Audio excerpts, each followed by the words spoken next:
गंभीर प्रश्नाला या चित्रपटाने हात घातलाय.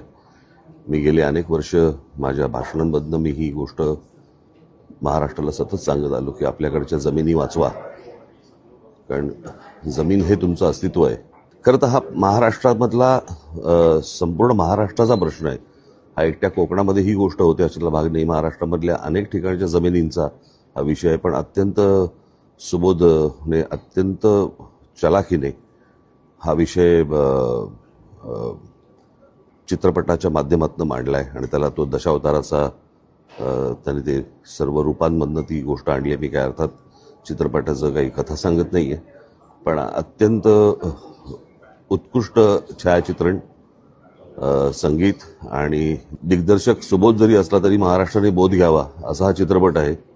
प्रभावळकरांनी उत्तम काम केलं हे मला असं वाटतं अत्यंत छोटं वाक्य आहे.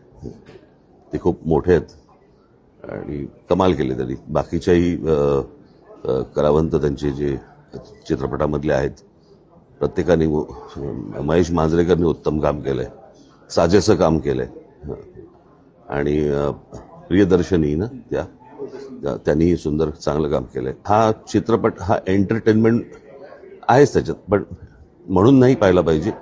तर महाराष्ट्रातल्या अत्यंत गंभीर विषयाला या चित्रपटाने हात घातलाय. याच्याबद्दल महाराष्ट्राने हा चित्रपट नक्की पाहिला पाहिजे.